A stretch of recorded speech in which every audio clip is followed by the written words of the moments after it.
Hi, BrenTech here, where tech is made simple.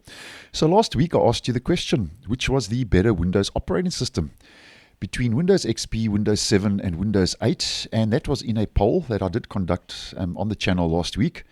And I must be honest, the results of the poll didn't come as a surprise and were generated in exactly the order I thought the results would be generated in. And out of these 730 votes, as you can see, Windows 7 came out on top with 73%, XP 16%, and Windows 8 10%.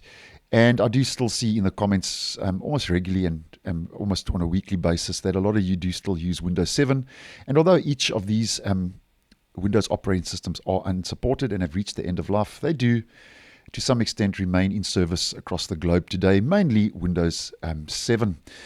Now, what I thought we could do today in this video is just have a kind of overview and a look at the key differences between XP, Windows 7 and Windows 8, in case you would be interested, just to kind of finish off the poll and, just go down memory lane. So starting with Windows XP, and Windows XP was released in October of 2001. And the XP means experience, so EX experience. And I still remember back in the day when Microsoft was advertising Windows XP, they pushed a lot of the user experience in their adverts, and because it was a kind of a big upgrade from previous versions when it came to the UI, the user interface of the operating system, and the user friendliness. And Windows XP was the follow-up to Windows ME and Windows 2000. And in case you didn't know, was the first consumer Windows operating system that was developed by Microsoft, and was developed on the Windows NT kernel, believe it or not. And Windows XP basically offered a redesigned graphical user interface, which was considered a whole more user-friendly compared to the previous versions like ME and 2000. And I think the so-called colorful UI and theme, the blue, the green, the gray kind of taskbars and menu title bars and so on, were a big step up from the previous versions of Windows and were a big draw card. And Windows XP actually got my vote. And the reason for that was I spent a lot of time on Windows XP. I kind of missed Windows 7 for some strange reason on a personal level. I didn't have much to do with Windows 7 personally, but in the corporate line, I did have a lot to do with Windows 7. But personally, I kind of went from XP to 8 and then to 10 and now to 11. So I think that's why Windows XP got my vote, just because I spent a lot more time on it. And I did think for back in the day, and looking back now, for the technology that was around, it was a very good operating system, as I think a lot of you would also agree on. And then moving on to Windows 7, which came out on top for the purpose of the poll I conducted last week. And Windows 7 was launched in October of 2009. And once again, this was another way of Microsoft trying to make the operating system a lot more user-friendly. And it was the follow-up to Windows Vista. And it was an upgrade that was designed to work with compatible applications and hardware from the Windows Vista days. Because a lot of users, including myself, I didn't really think Windows Vista was a great success.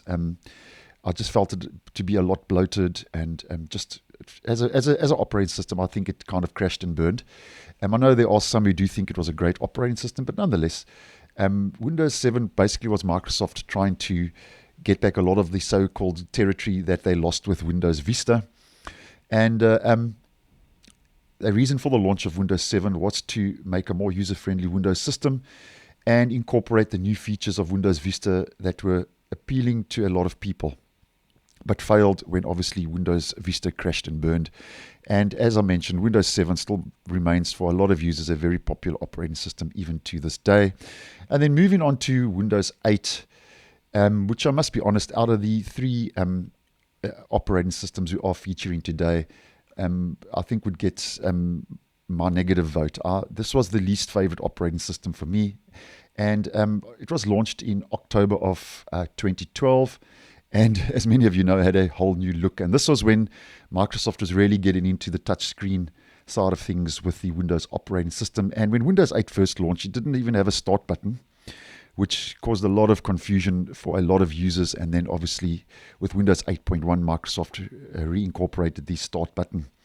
Now, Microsoft launched Windows 8 and the operating system, keeping in mind the upgrade from keyboard and mouse PCs to touch tablets. So as mentioned, it was Microsoft trying to get into that touch screen kind of market.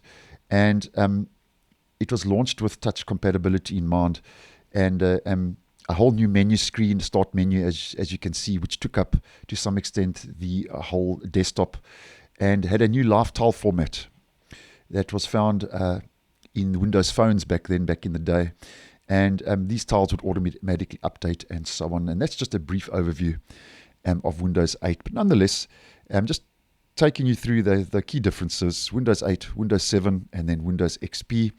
And as mentioned, asked you the question, you gave me the answers, and you feel that Windows 7 was the better Windows operating system.